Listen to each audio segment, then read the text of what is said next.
Welcome to the Dream Nation Breakfast Club. I am your host, Josh Valentin, and the Dream Nation Breakfast Club is brought to you by the Journey Podcast. Always excited to be here with you all. As always, today we have a really value-packed session, as we always do, and today's Breakfast Club session is going to be on the hidden cost of not going all in, whatever that looks like for you. So whether that be your personal dreams, your relationships, all of that stuff.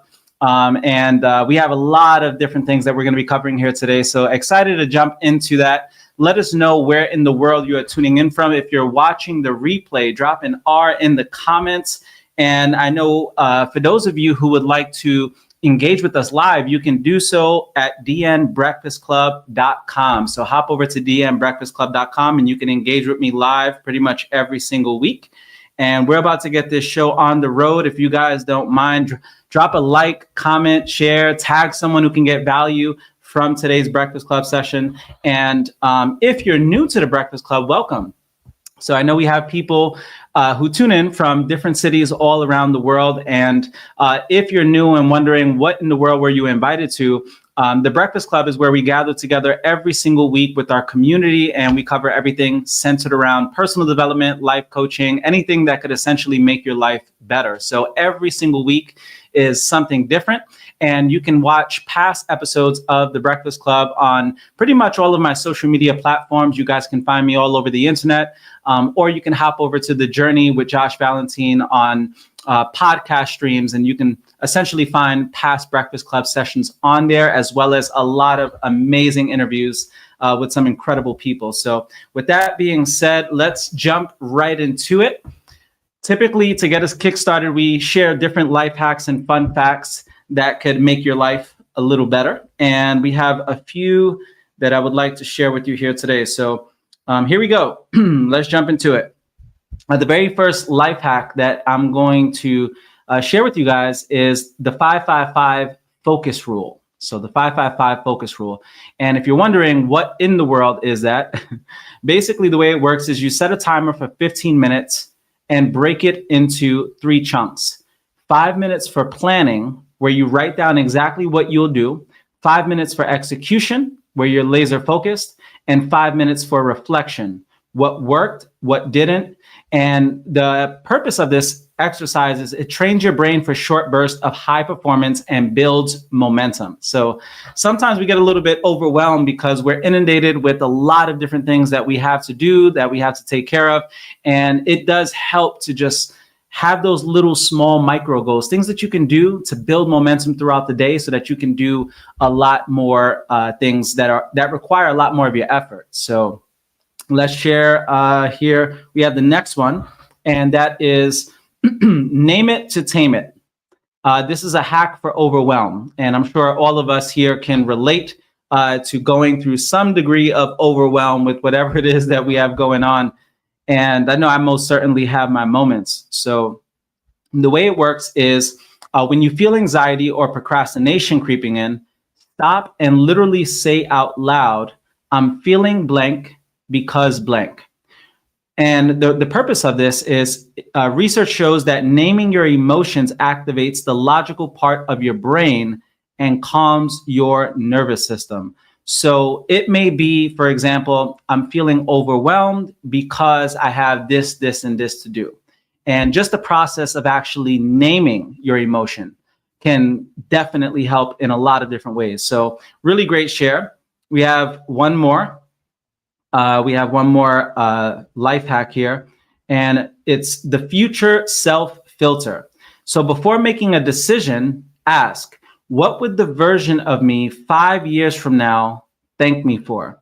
This creates distance from impulsive decisions and aligns you with long-term vision.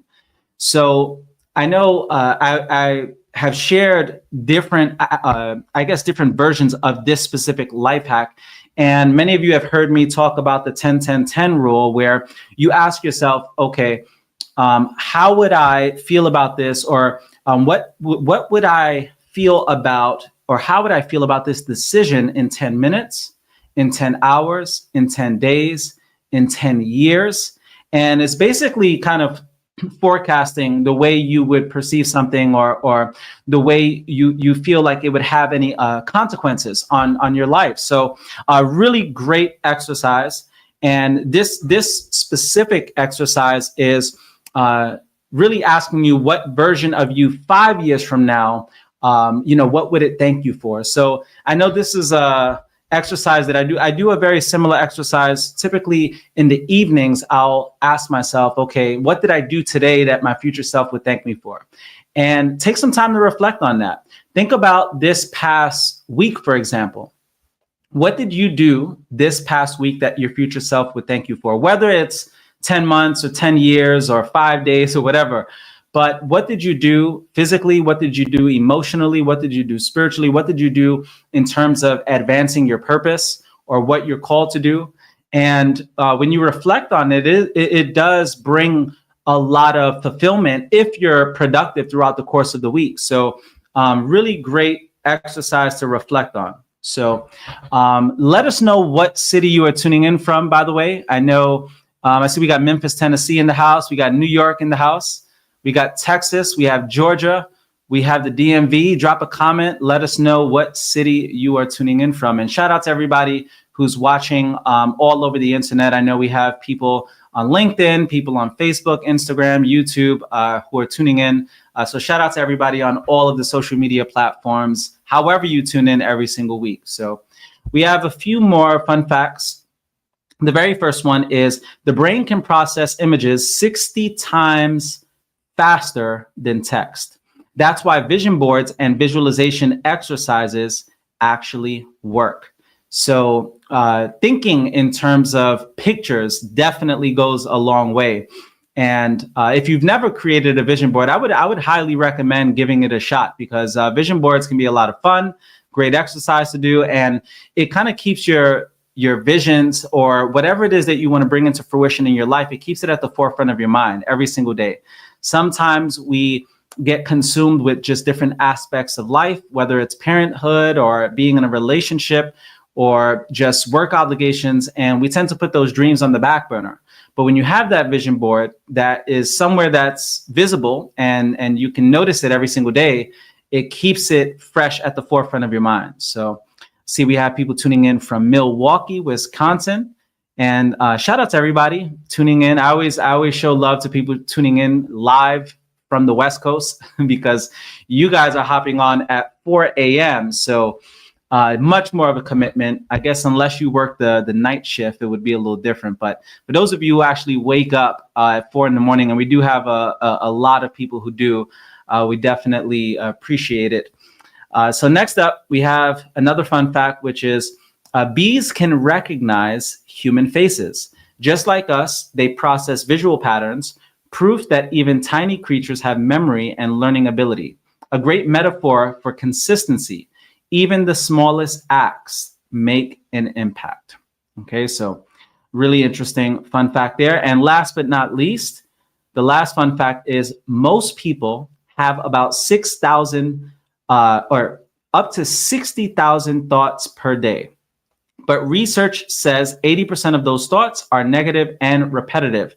So you're not just thinking, you are looping. Then it's time to interrupt the loop with intention. So we always talk about just how you go about your thoughts on a day-to-day basis. And it is important to be mindful of what it is that you're putting into your mind. As you oftentimes hear me say, garbage in, garbage out, greatness in, greatness out. And I remember learning years ago when I first started my personal development journey, the importance of just being very mindful of the news you even consume, because news can, it can consume your mind. And let's be honest, a lot of content, media companies have always known this. A lot of content that you consume oftentimes is negative because it triggers fear, and it actually draws you in, and you are drawn in to consume the content because it's triggering this emotion. You want to be aware, you want to know what's going on. And it wasn't until some really successful mentor of mine's, a few mentors of mine, they had mentioned how they had gone years and years of not consuming any news. And I remember hearing that for the first time, like, it was just so mind-boggling to me that there are people out there that never really consume news, at least local news, right? With all the craziness happening locally now, if you're in business for yourself, it can be very helpful keeping up with the global news or global politics and things like that. But when it comes to just like a lot of the negative news that's put out there, it will have an effect on the quality of your thinking or just the way that you feel throughout the day. You can take on a doom and gloom mental model of the world if you're not mindful of what it is that you're consuming. So super important to understand. All right, we have some more personal development shares before we jump into the meat and potatoes of today's Breakfast Club session. So welcome everyone. All right, here we go. Next up, we have what creates mastery. Invariably, masters are simply those who have more references than the rest of us about what leads to success or frustration in a given area. Each day presents another opportunity to take in new references that can help us bolster our beliefs, refine our values, ask new questions, and access the states that propel us in the direction we desire. So it's interesting. I love talking about mastery in particular, and one of the studies that I love is the studies are centered around people who've mastered a specific craft, and the studies of like the 10,000 hour rule. Whereas if you dedicate, let's just say 7 to 10 years of your life to a specific craft or a specific profession or just anything that you're pursuing, typically it takes about 10,000 hours or 7 to 10 years of consistent, deliberate practice before you finally get to the point where you master something. And, it's interesting because today I'll have people oftentimes, they'll come to see me speak live in person, and I'll get a lot of compliments just on my public speaking skills. And a lot of people don't realize that for 10 years, I was a part of a speaking association, Toastmasters International, and I spoke competitively. And every single week, you worked on different aspects of your speech. And it wasn't like coincidence. It wasn't something that I just was gifted with per se. Even the Breakfast Club, me talking to you guys for up to 2 hours every single week, doing it for years upon years.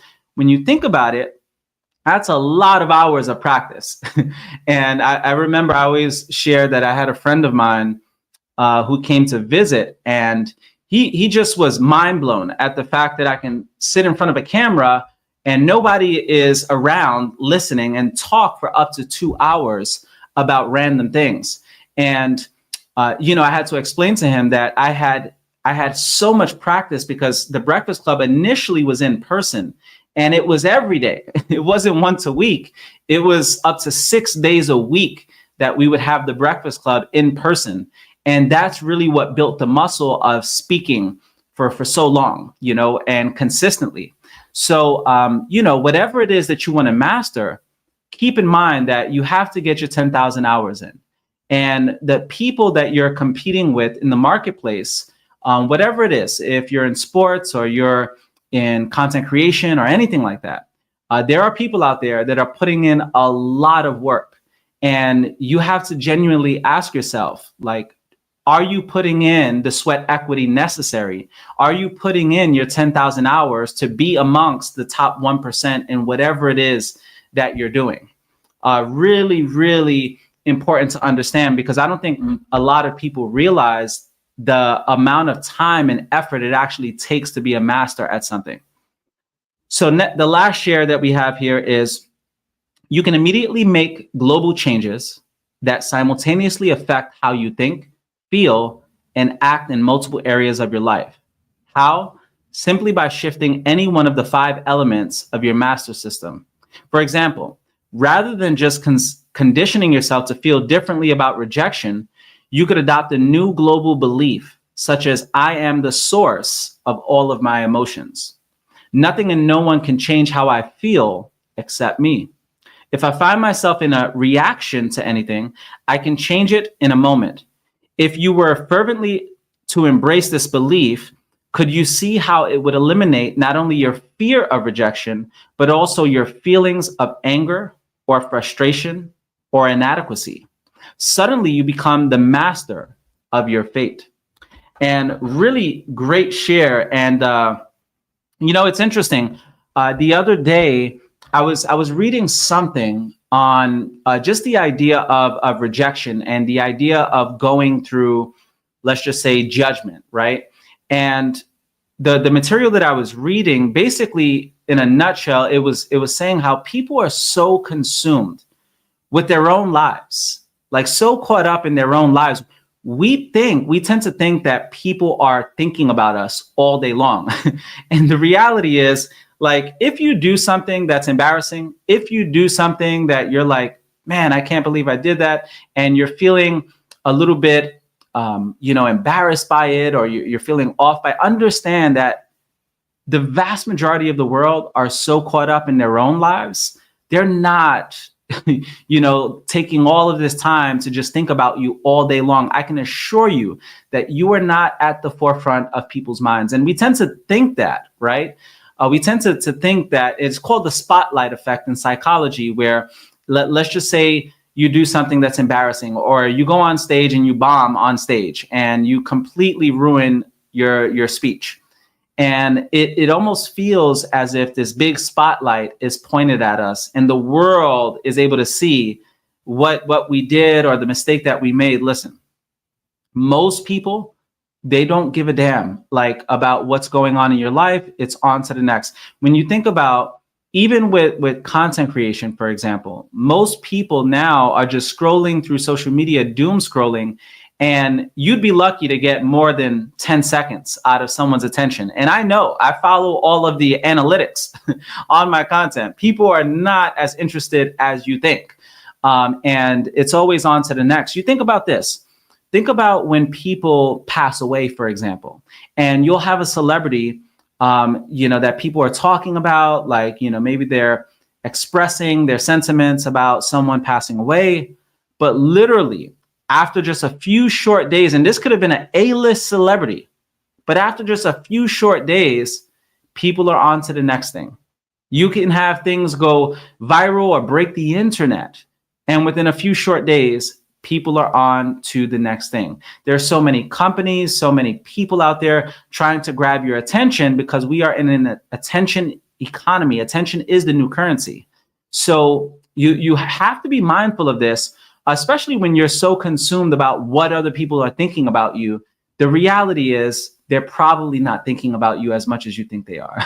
And even if they are, it's not going to last very long. So learn to acknowledge the fact that, hey, you're going to do things that you're not always so proud of, or you're going to make mistakes along the way, or you're going to have those embarrassing moments, but people will probably notice in the moment, and then they're on to the next thing. And it's important to just bounce back and not get so consumed about what other people are thinking about you. This will liberate you, because think about this. Most of the time, people don't accomplish what it is that they want in life, not because they don't have the ability to, but it's simply because they're having paralysis of overanalysis. I work with so many clients that they get so consumed about what other people are going to think, and they never put out the work.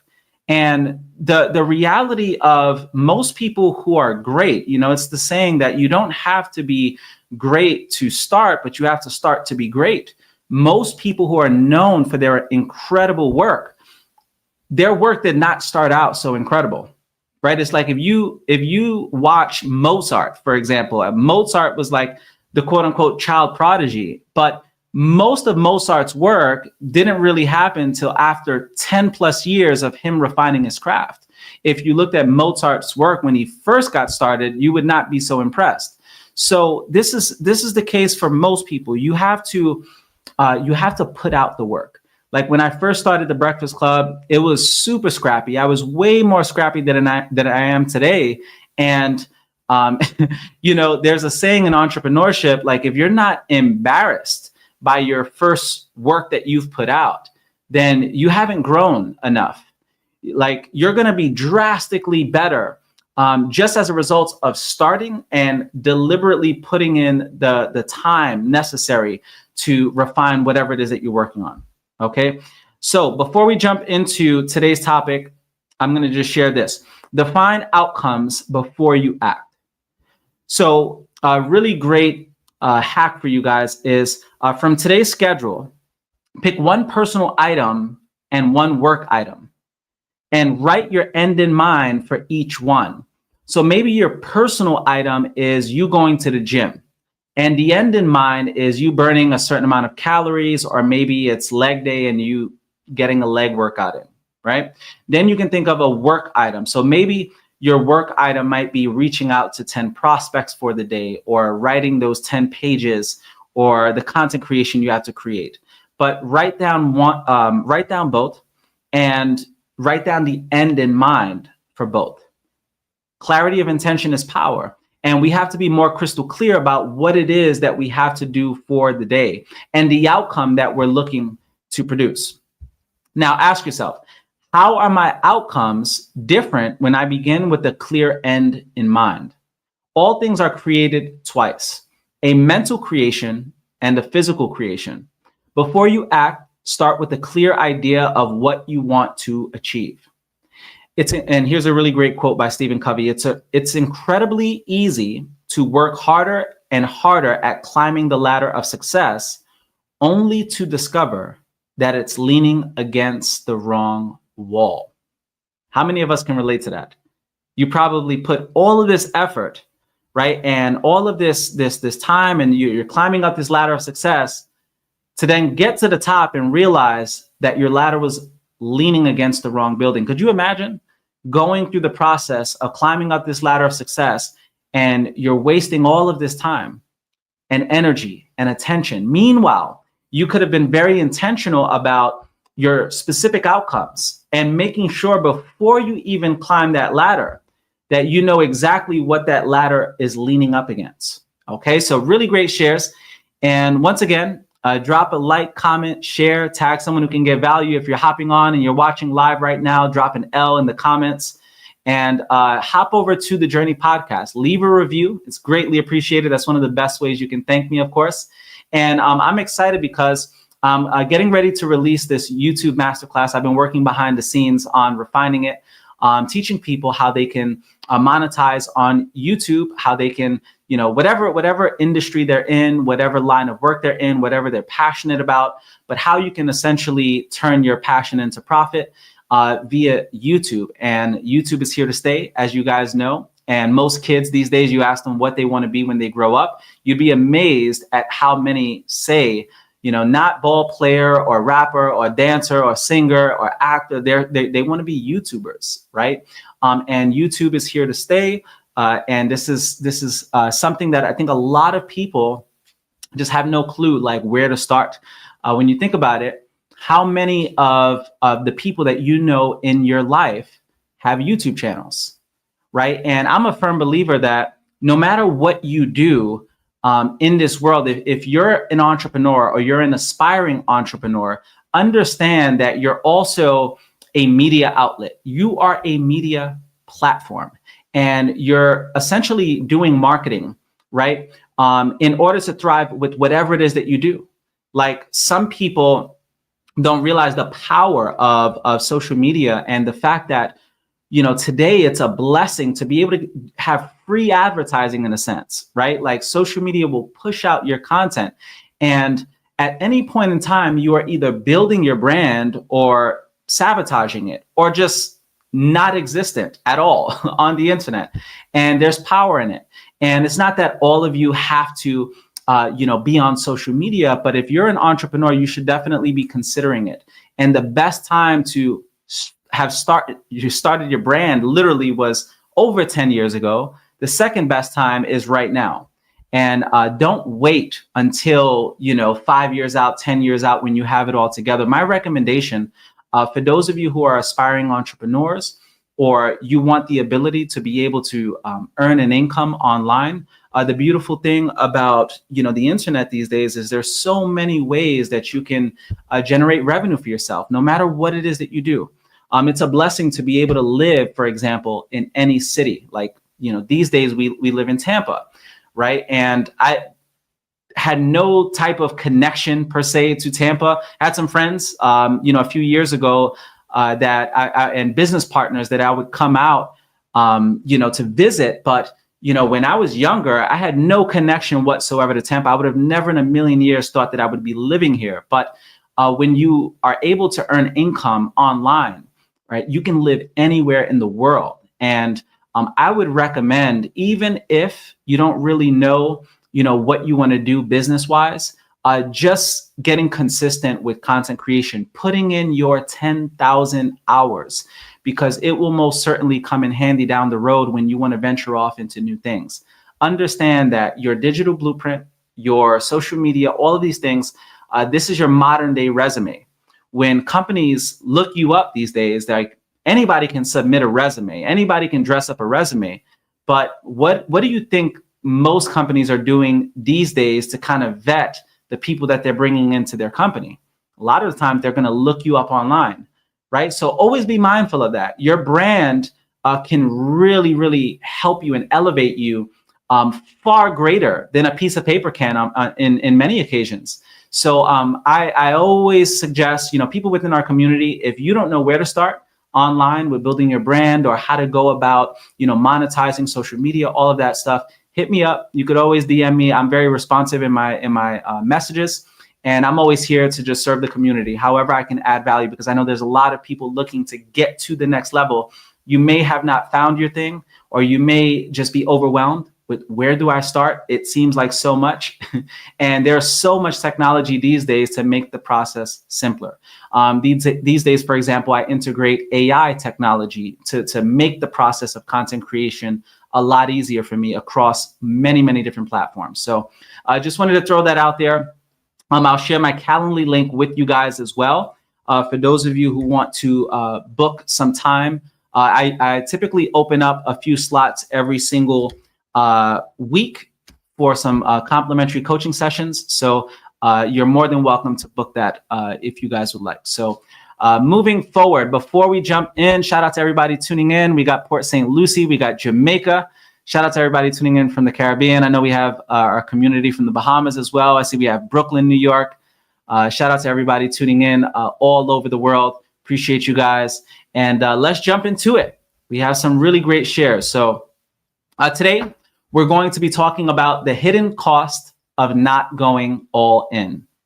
You see, too many people are stuck living life with one foot in and one foot out, hoping for massive success while still playing it safe. But what if I told you that hesitation, indecision, and kind of trying are actually the most expensive choices that you can make? This episode is going to break down what it truly consists when you don't fully commit in business, in relationships, and in your personal growth. So we're going to be keeping it real. I'm going to be talking a lot about what it looks like to go all in. And if you're tired of dabbling and you're ready to, pretty much discover what life looks like on the other side of full commitment, stay locked in and stay on for the entire thing, because we're going to jump into a lot of these concepts. So here we go. Take notes, by the way. We're a note-taking community, as my church always says that as well. And there's power in taking notes, because you're going to retain a lot of the information, so much more if you're taking notes. So number one, when it comes to going all in, you have to set the stage and understand that the illusion of playing it safe. So playing it safe is an illusion. Oftentimes, we tend to think that if we work the secure job and we have the benefits and the pension and all this stuff, I had heard a mentor of mine once say that a salary is what they give you to forget your dreams. And I would go as far as to say, like, even benefits and a pension and all that, there's so many people that never take that great leap of faith forward simply because they're clinging to their benefits. They're clinging to their 401k. And it's almost like a lot of corporations will use this as a trap to ensure or to make sure that you don't go elsewhere, right? They're like, oh, well, you're vested, you're already in so deep, or you've already put so much time or so much, money into your 401k. And it's a way to keep you basically locked in. And it's not that these are bad things, but you have to be mindful that when you want to go all in on your dream, these are things that will essentially hold you back. I remember I was super fearful of losing my benefits when I first, retired from the workforce. And that was one of my big hurdles, just getting over the idea, because I had been taught from the time that I was a child, you want to get a job with benefits. You want to get you want to get a 401k, you want to get the health benefits, get the job with like everybody praised city jobs. For example, if you lived in New York, there's a lot of praise around getting a city job because of the benefits. And you'd be amazed at how many people never go and pursue their dreams simply because of those benefits. So something to think about, right? Now, there is a mindset of hesitation. The process of hesitation. How many of you get caught up in paralysis of overanalysis? If you've ever encountered, let's just say, getting caught up in your mind with hesitation, drop a 1 in the comments if you've gone through this. I know I have. I've had plenty of moments where I just hesitated moving forward because I'm all up in my mind and I'm thinking about what can possibly go wrong as opposed to focusing on what can go right. Can any of you relate to that? Where you're thinking about all the potential pitfalls and dangers and all the things that can go wrong and not enough time on what can go right. And the issue with this is that what you focus on ultimately expands. What you focus on the longest grows the strongest in your life. We hear this all the time in the world of personal development. And you have to be very intentional about putting your focus on what is the outcome you are looking for? What if it does work? And for those of you who are even going through a storm, how many of us have a tendency of going through life's challenges and just focusing on all of the different fires that we have to put out? We're focusing on all of the negative aspects of our life. It's like even being in a relationship. It's so easy to think about everything that's wrong with your partner or that you feel that you're not satisfied with. But how many times do we actually sit there to reflect on all the things that we love about our partner? You see, the human brain is not necessarily designed to keep you happy. The human brain is designed to keep you alive. And in order for you to stay alive, it has to always identify all of the potential dangers. That's just the way it works. So we have this very outdated system or software in our brain. And if you're not aware, right, you can live a life where your mindset is a mindset of hesitation because you're always consumed by what can go wrong or what's not working. And you end up getting caught up in, again, paralysis of overanalysis. So I remember when I first was just kind of contemplating on whether or not I should retire from the workforce, and I was just sort of battling with this. And I remember being miserable at work. I read through my journal entries, for example, from time to time. Every once in a while, I'll go through my journal entries from those years. And I remember describing working, in a job where I didn't want to be there. And I remember feeling like a caged animal and having all this potential, but not really being able to unleash my potential into the world and seeing other people out there that were pursuing their dreams, that were going for it. And I just wanted a shot at just going all in. And I remember setting myself up for an entire year to go all in on my dreams, right? And I was just kind of holding off. And eventually I just went all in. And it was the best decision that I ever made. There's stories of these great warriors, right? Who would burn the boats. I think if I'm not mistaken, there was a conquistador by the name of Cortez, and his men were essentially, at the brink of like starving, and they landed on an island at one point in time. You guys can look up, just type in or Google, burning the boats, the story behind it. And the legend is, this great leader, gets to the island and all of his men are on the island and they were going to, search for any treasure and search for just different things that they can have to survive, whether it's food or all of these different things. And he understood that they were outnumbered, and there was no way that they were going to be able to, conquer this new territory unless he burned all the boats.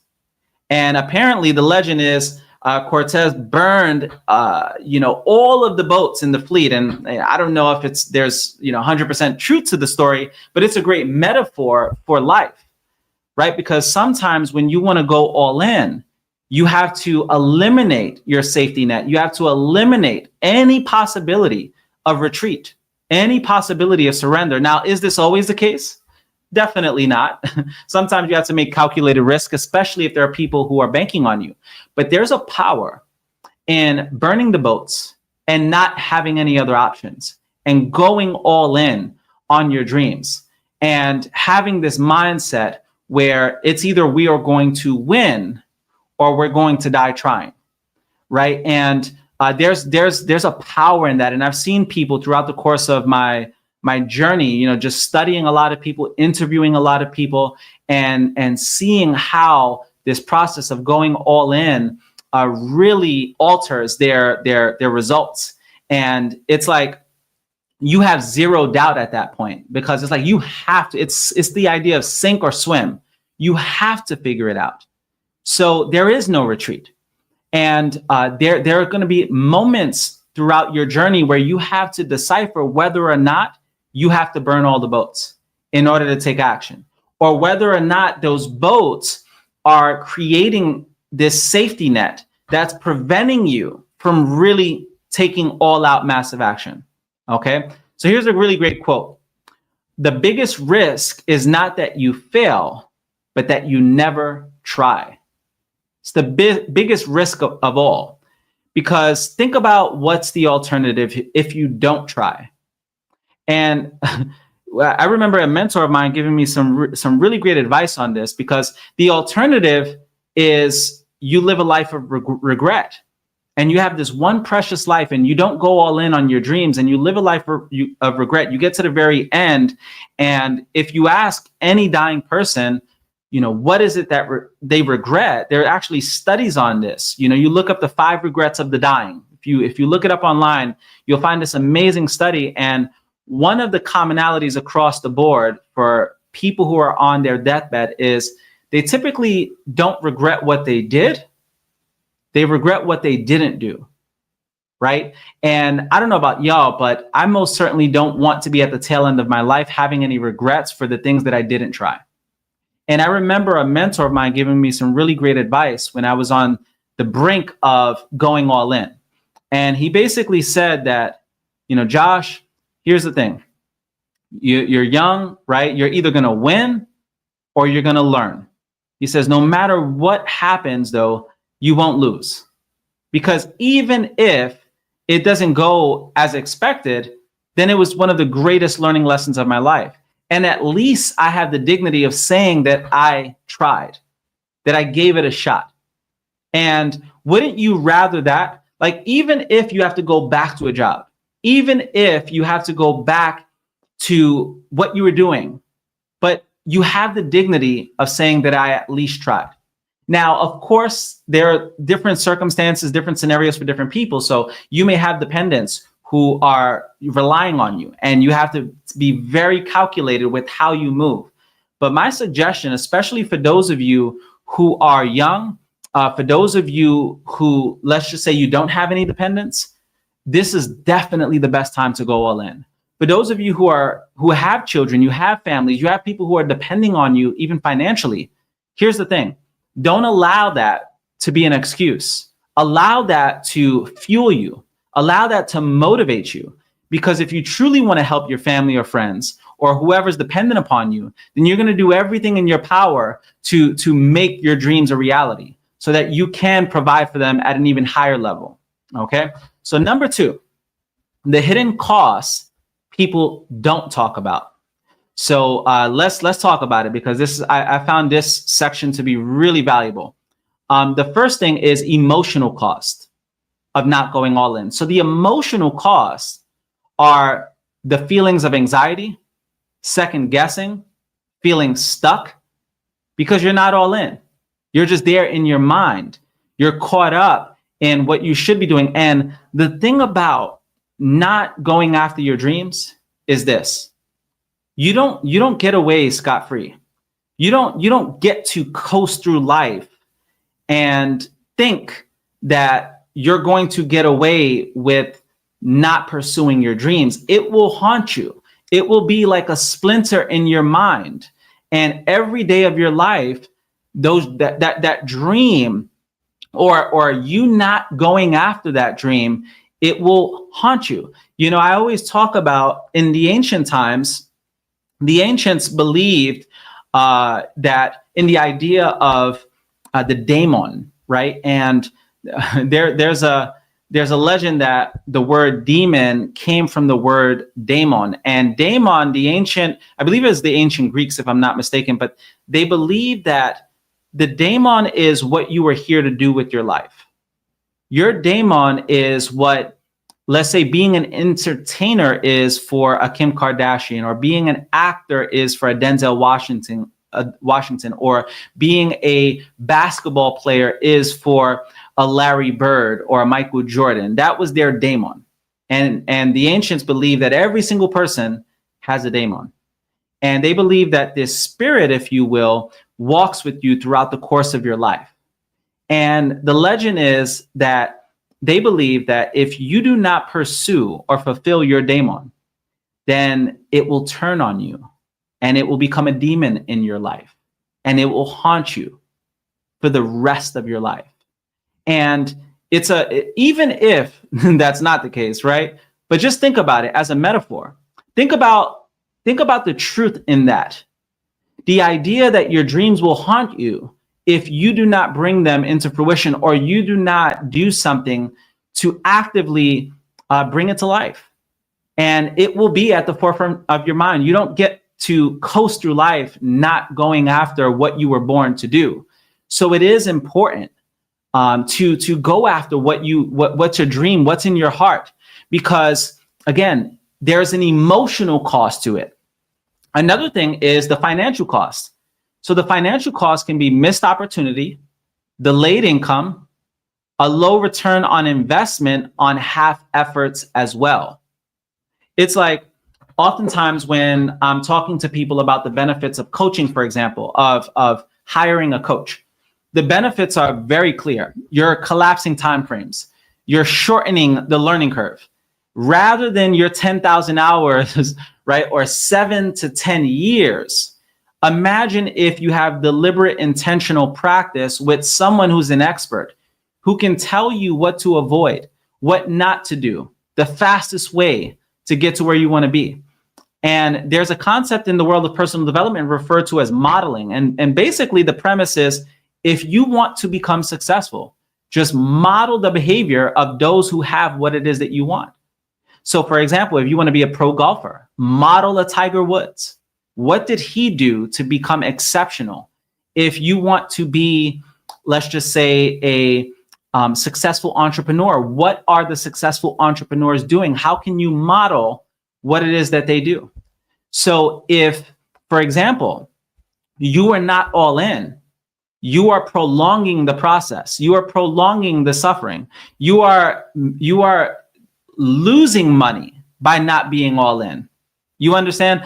It's interesting because I've been sharing this a lot. When we launched our new company in the travel and lifestyle space back in October, my wife and I, we went all in for 90 days because we understood that there was a power in going all in. And we understood that being all in and 100% in something is not necessarily sustainable. Like, you're not going to be at 100% your entire career. But when you have it in you to go all in on something and the time is right, because sometimes it's just a matter of timing, and you have to identify when it's the right time. Like right now, there's so many amazing things happening in the world. There's so many technological advancements with artificial intelligence and social media and all of these different things. And you waiting on it. Like, you're losing money by not going all in a lot sooner. Okay, so there's a financial cost. Next is there's a relational cost. People can feel your lack of commitment. Your significant other can feel your lack of commitment. Your children can feel your lack of commitment. Your peers, your friends, they feel your lack of commitment. You're essentially creating a reputation for yourself as someone who's just kind of coasting through life and not all in on their dreams. And it's liberating. It's so refreshing to be around people who are doing what they were born to do.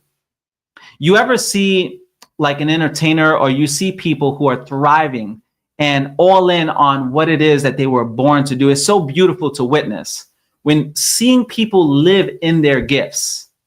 How many of you have had children and you see your children thriving in whatever it is that they're gifted in, or whatever their talent is? It's so incredible to see. And we tend to stop dreaming. We tend to lose our childlike nature as we go through life. And my encouragement to you all is bring that spark back to life. Get back re-engaged with your dreams.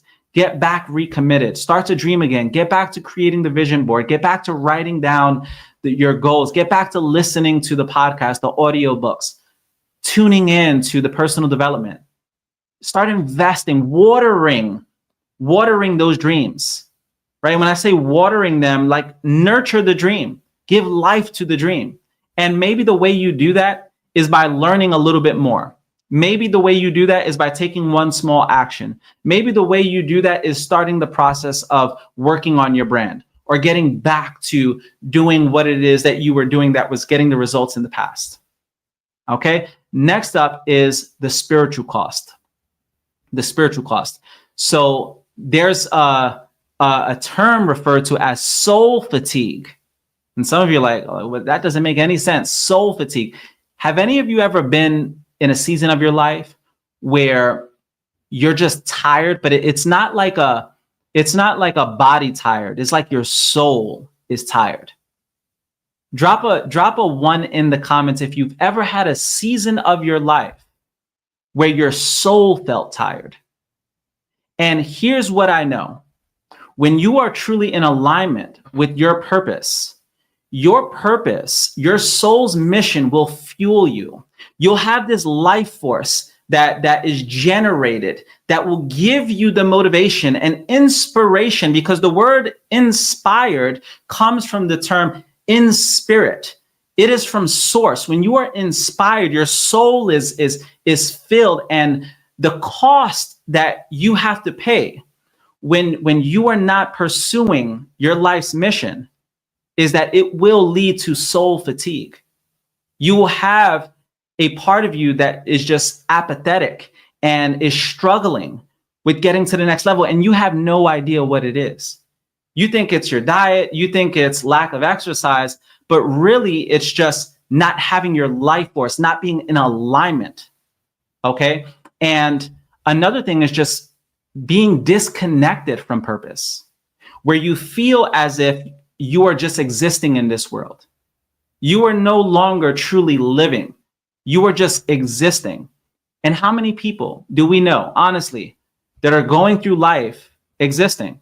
It's one of the worst feelings when you're just going with emotions. You have this one precious gift of life that God blessed you with, and you have such limited time. When you think of the grand scheme of things, like how finite this time here on earth is, and you have an opportunity, right? Depending on your beliefs, right? Most of us believe that we're going somewhere after, right? But one thing that we do know is we have this precious life. It's an incontrovertible fact that you have this precious life. And, behind me, I have this hourglass. And it's interesting because the way life works is, imagine if I covered the very top of the hourglass. You had no idea how much sand is left. And the thing about it is, imagine your life and envision it like an hourglass. And if you're looking at the hourglass, but you can't see the top of the hourglass, think about how much more urgency you would have in this life. not knowing how much sand is left, because that's the reality. That's the one incontrovertible fact, is none of us truly know how much time we have left. Some of us may be another 30, 40, 50 years.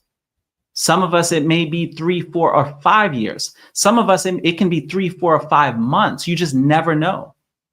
So if you constantly have at the forefront of your mind that your time is limited, and you have this time hourglass, if you will, but you don't really know how much time is left, but you know that sand is pouring out. And at some point in time, you will have exhausted all of your time. Don't get to the very end with regrets. Don't get to the very end thinking to yourself like, man, all I did was exist in this lifetime. Okay. So if you guys are getting value so far, drop a V in the comments for value. Just want to make sure you're still with me. Getting value. Awesome. Awesome. Thank you. Thank you. Appreciate that. Next up, we have my story in particular, going all in. And I want to kind of give you guys some inspiration, different moments in my life when I went all in, and just what that was like. So the first time I can remember going all in on something, I remember when I moved out the hood, and I was the first person in my family to go off to college.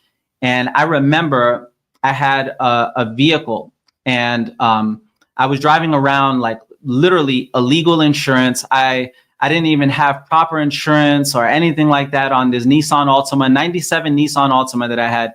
And I remember for the first time in my life, I wanted to just be legit with everything that I did. I wanted to build up my credit. I wanted to create a bank account for myself. I wanted to do things right. And I remember leaving that damn Nissan Altima right in my neighborhood and just leaving it parked up there. And I was just like, whatever happens to this happens. And I remember coming back after like many weeks and just seeing tickets all over this thing. And I was just like, man, let them tow this. I don't want anything to do with this car. And I remember when I left the hood and I had 2 big duffel bags. I was on the BX40 bus on my way to Throgs Neck. And I went to a military college, and I left home with everything that I owned. And I knew without a shadow of a doubt, I was not going back. I had burned all options. I had burned all the boats. Like, many people don't know this. When I went off to college, like I never had a home to go back to. My stepfather, my mom, they had, basically split up, and my family was just all broken apart. And there was no going back to anything. So for me, it was sink or swim. I had to figure things out. And I would go on these summer sea terms where I'd sail on a training ship. I was working on my Coast Guard license, and I'd sail all around the world on this training ship. And then in the summers, I'd even work on campus. I'd take on summer jobs just to be able to keep myself busy, or I'd work for a company working on boats in the summers, like just to be able to fill the time. I always had somewhere to stay. And I intentionally moved like that because there was no alternative of going back for me. And I had burned all the boats, and I had to figure it out. So while a lot of kids who their education was being paid for, I had like 3 different jobs, and I was like cutting hair out of my dorm room. I ran a barbershop out of my dorm room to put myself through school. And I did this because I had to. I did this because I had to survive. I did this because there was no going back. Most of the kids I went to school with came from upper middle class households. They had that safety net.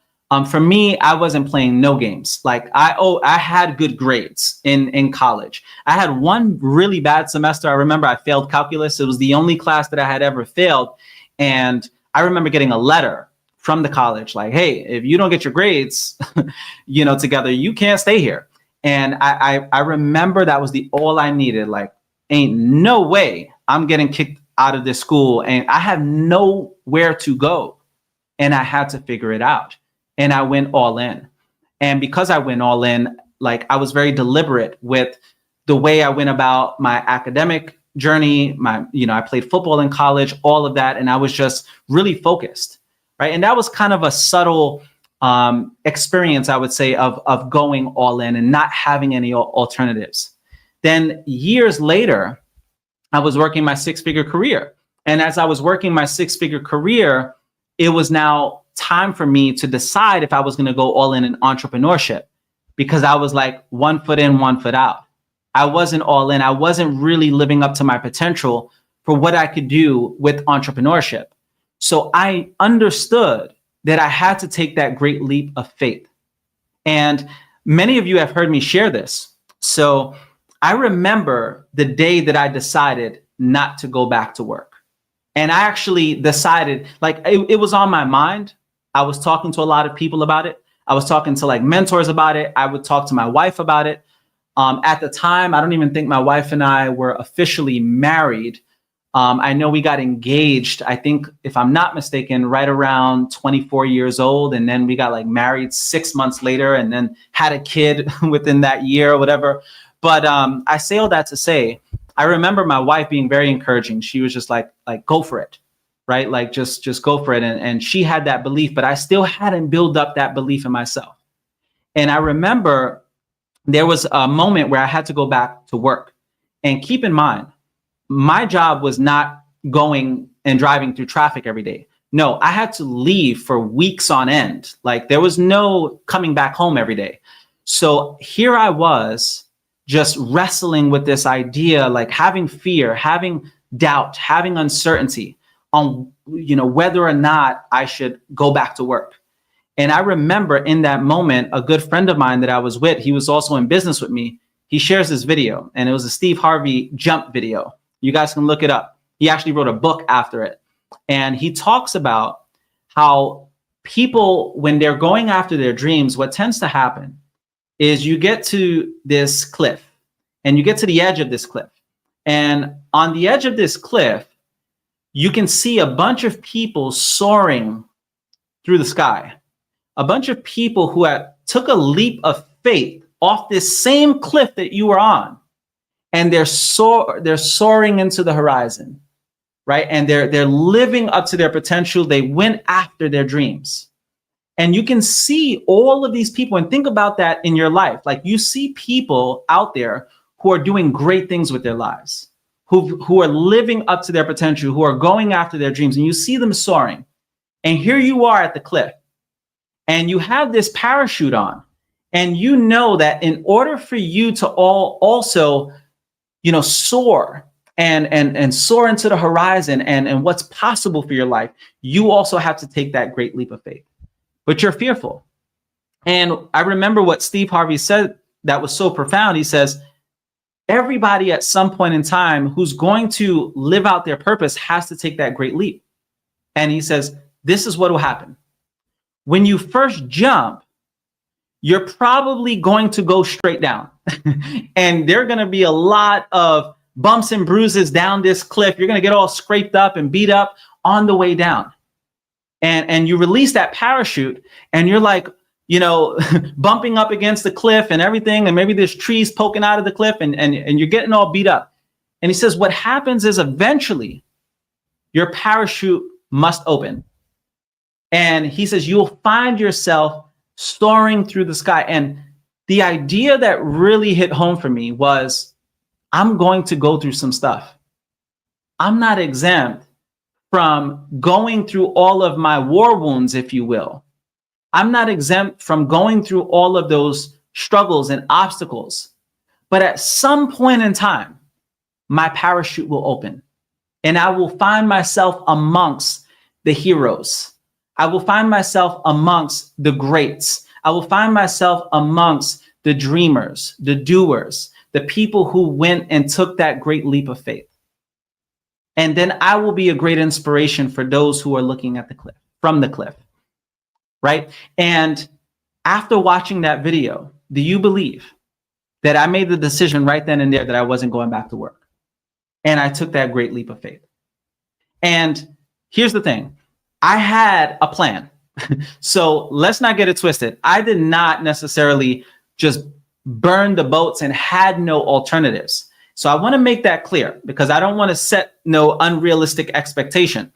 I had intentionally had been planning this exit strategy. I just didn't have the courage to pull the trigger until that video was confirmation. And I said, you know what, let's do it. And that was all I needed. It was almost like a divine intervention. Like God was sending me this divine intervention in that moment, because he knew that if I watched that video, that was all I was going to need in order to finally pull the trigger on making things happen. I don't know what it is for you. Maybe it was hopping on today's Breakfast Club.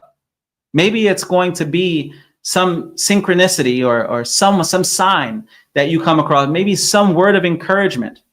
And you're like, you know what? Let me take a chance on this. And I can't tell you the amount of times in my life where I look for the signs and then I get the sign and I'm like, okay, let's just go all in. Very worst case scenario is I'm not going to die. I will be okay. And sometimes it does help when you're going all in to think of the very worst case scenario, because our nervous system is processing the way you perceive the dangers and the risk. It's almost as if your nervous system is like, oh no, this can lead to death. And that's why you're having so much anxiety, right? Because you're fearful of all of the dangers. But if you take time to calm your nervous system and say, all right, what are we really talking about here?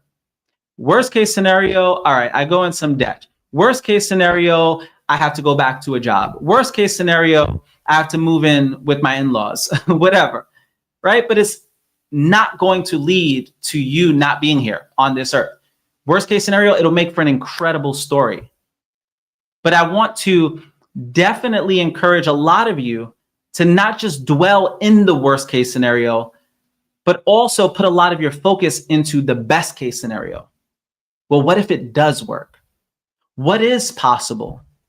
What can happen? What could be some of the blessings that come from this?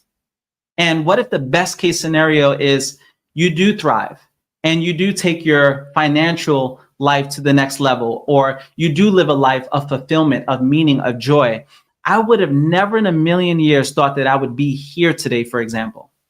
That one leap of faith led to the work that I do today in podcasting with the Breakfast Club community, with everything that I have going on, right? All of the businesses that I run, it would not have happened if I did not take that great leap of faith. Years later, I had launched other businesses that I went all in. And again, it's the idea of going all in and playing full out. How does a rocket ship take off from that platform? How does a rocket ship, essentially leave the Earth's atmosphere and break free of that gravitational pull? It's full throttle. It's not 10%, it's not 50%, it's not 90%. It is full throttle takeoff. And perhaps what's preventing you from really getting to where you want to be is just going full throttle, and stop dabbling. Stop giving it 10%, 20%, 50%, and just go all in for a season. Next up, one thing that I wanted to share is how it actually felt before versus the feeling after of going all in, right? So when I launched our newest company back in October, one thing that I can tell you is that right before that, I was like kind of dabbling, right, with a similar business and not really playing full out. And the dignity that my wife and I got from going all in and giving it 100%, and our kids seeing that, our community seeing that, to see these parents that homeschool their kids outperforming people who are single and a lot younger and have every reason to go all in. But here we were, right, with a million and other things, a million excuses of why we couldn't go all in. But here we were playing full out, and the dignity that came from that, the amount of pride, going to bed proud of yourself, knowing that you gave 100%. There's nothing like that.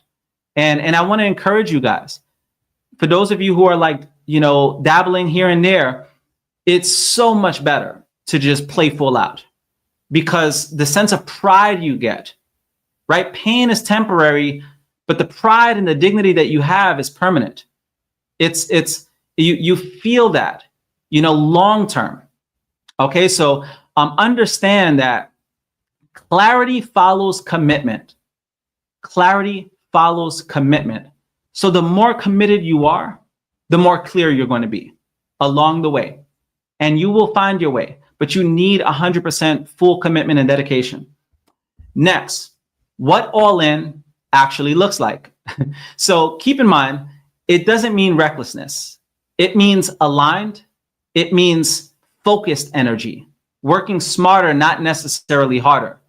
That's what it means to go all in. So for example, when we launched our new company in October, we were very calculated. We knew the exact amount of people that we had to reach out to every single day to grow our customer base, right? And do our prospecting. And it was very, very calculated. It didn't take hours and hours to reach out to those people. No, it was very precise. Like, okay, if we do this, we should get this. You understand? So it was focused energy. And we were very, very mindful at making sure that everything that we did was in alignment with that objective. Okay. Another thing is when you're all in, you're going to have specific daily habits. You need a vision, and you're also going to need resilience when it gets hard. So you're going to have those moments again where you're not at 100%. And when you find yourself in that season where life is lifing and you don't have the capacity to play full out, give yourself some grace. Give yourself some grace, because I can assure you that even you at 10%, you're probably doing more work than the majority of people, because it's intentional. And the goal is to just take a few inches. There are going to be days where all you get is 1 inch, but it's still an inch closer to the goal line. Now, another thing that helps is sometimes it is beneficial to eliminate backup plans that keep you comfortable but stagnant.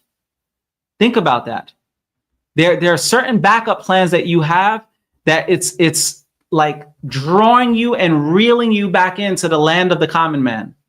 It's reeling you back in to your comfort zone. And a lot of the time, it's your relationships. It's the people that you are around. Remember the saying, as cliche as it is, but misery does love company. And what will happen is when you are all in, you will be like a mirror to all the people in your life who are not all in, to all the people in your life who are not living up to their potential or going after their dreams. You will be like a mirror to them. And it's very painful for a lot of people to see someone who was in the land of the common man justifying their mediocrity, to see them go all in on their dreams. It's like, man, I need to do something. And you're going to make a lot of people uncomfortable that are around you, a lot of people that were stuck in their comfort zones. But here's the thing. You either are going to change your friends or change your friends.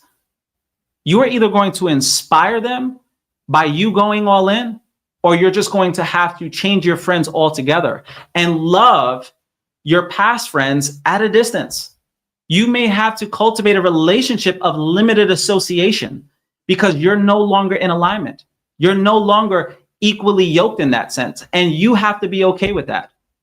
If you're chilling with friends that are okay with, drinking, smoking, and that's all they do. They don't care to go after their goals. They just want to be chilling. They want to be hanging out. They want to live a hedonistic existence where it's all about pleasure. They want to go and be turning up at, the bar. And it's funny because I went out with my boys the other day. We went jet skiing, and then we went out to this bar on the water. And as I was there, just kind of observing, I like people watching. So I people watch a lot. And I'm there just observing a lot of people. And I'm just like, man, there are some of these people that this is a lifestyle for them. Like they're here every weekend. They're weekend warriors, and they're blowing all of their money, all of their resources just on this party lifestyle. And in my mind, I'm like, this ain't it. Like, this is cool every once in a while. I don't go out to just party. No, when I go out, it's to celebrate. It's to celebrate something. Be that person that you only are going to party to celebrate, not necessarily as a lifestyle. Don't make partying your lifestyle. Have it be something that's a celebration for you, right? I'm not knocking you popping bottles in a club if that's what you like, but do it to celebrate a milestone. Don't just have it be something that, takes all of your resources. It doesn't make any sense. So you'll have friends in your life that just want to party and have fun. And it's not to cast judgment on them. But here's what I do know is that if you give your time to that, that's less time that you're going to be giving towards the things that truly make an impact in the world. The things that truly last, like building generational wealth for your family, like making a contribution to humanity, like your legacy, right? You have to be willing to take up your cross and sacrifice for other people. That's what the process looks like. The hero's journey is that. It's you making the sacrifice every single day, but the reward is on the other side. And the reward is a sense of dignity and pride that you have in yourself, a sense of fulfillment, a sense of significance. How many of us truly want that, right? But we'll mask all of this pain with things that bring us temporary satisfaction, but it doesn't last. It's like the leaves on a tree. It just leaves. It's fleeting. It's just temporary happiness. It's not internal joy.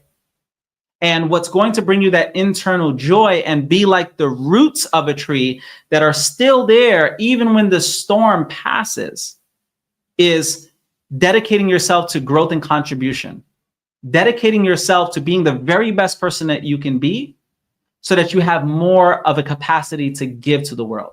That's what it's about. And if you don't believe me, take a chance on it for a season. Take a chance for a season. Take a season of your life to just dedicate everything that you have to growing you so that you have more to give. And I can assure you, after that season is done, you will be so proud of who you become in the process. Next up, how to know if you're not all in. So signs of half-hearted action. How to know? Like, well, when do you know that, you know what, I'm not playing full out? And I think it's quite obvious, right? Procrastination, needing constant motivation, overthinking.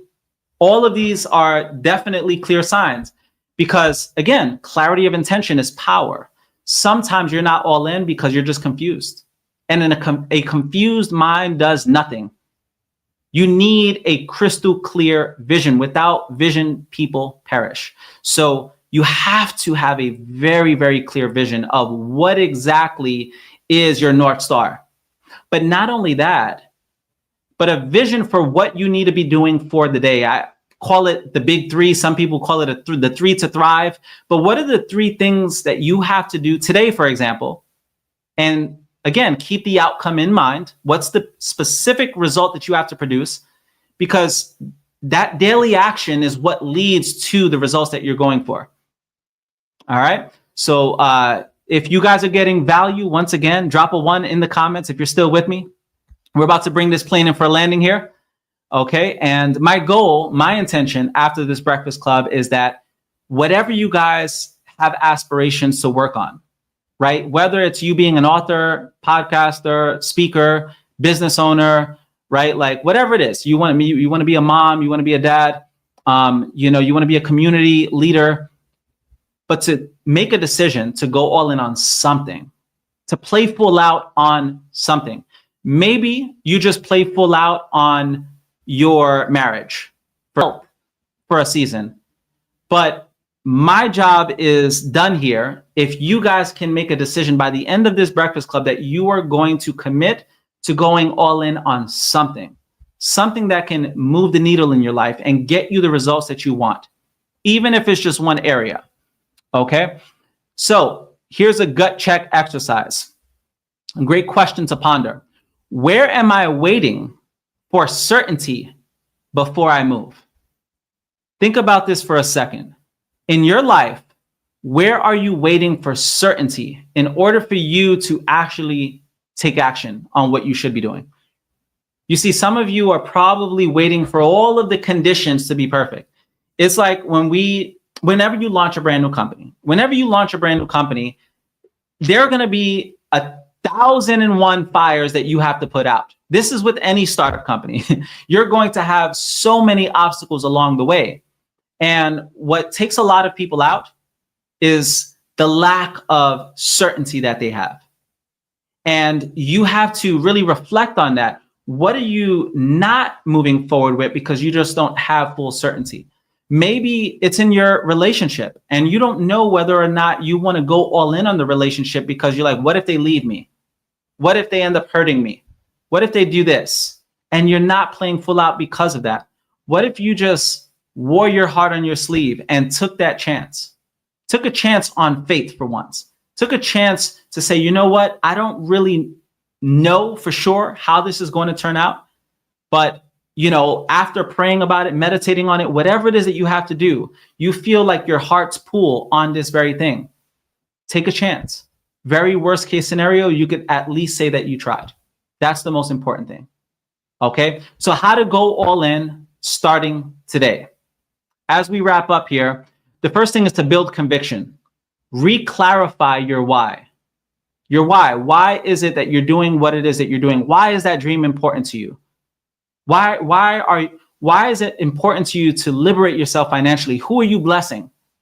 Right? Who gets to benefit from you going after your dream? Who benefits? Sometimes it helps to take ourselves out of the equation and make it about the people that you're impacting. Depending on how you're wired, a lot of people may not do it for themselves, but they'll do it for their loved ones. But you have to re-clarify your why. Secondly, set non-negotiables.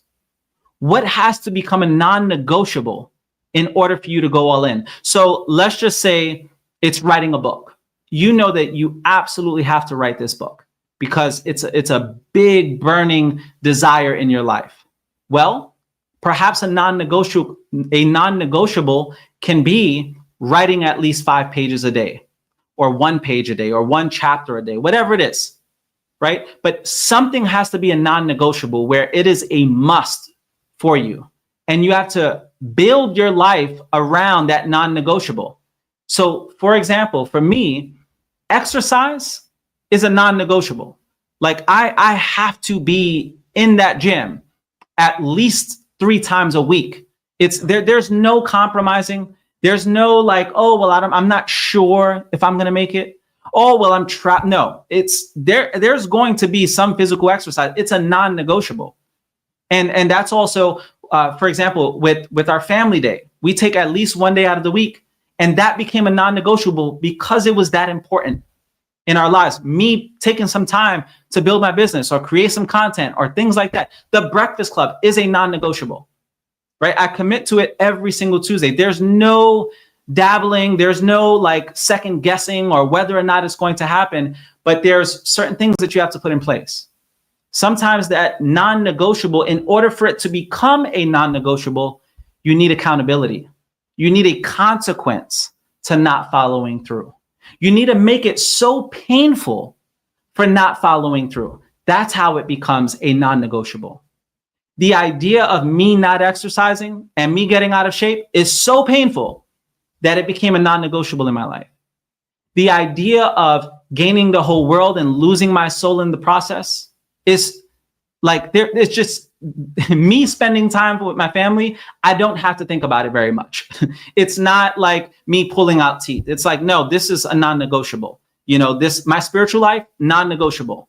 What is a non-negotiable in your life that you can commit to? What has to become a non-negotiable in order for you to go all in? Next is get accountability. Get accountability, whatever that looks like for you. Maybe it's finding a family member or a friend. Maybe it's hiring a coach. Reach out to me. I'd be more than happy to guide you in the right direction, right? But you need some form of accountability. I can tell you right now, there's so many things that I'm so disciplined with because at some point in time I had accountability. I may have had the workout buddy. I may have had the running buddy when it came to physical running, but also like a business run. When you go on a business run, having people that you're accountable to, having a family to be accountable to, having the Breakfast Club community to be accountable to. But who's holding you accountable for going all in? Find someone in your life, get coaching or mentorship, someone that can hold you accountable and ask you like, hey, how's this going? How's this project going? Right? Next, how to know that you're going or how to go all in. Starting today, visualize your future self who already did go all in. Isn't that a great exercise? Like, take some time to really process that.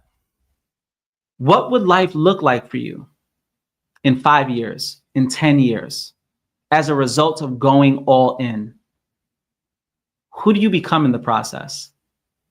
How different does your life look?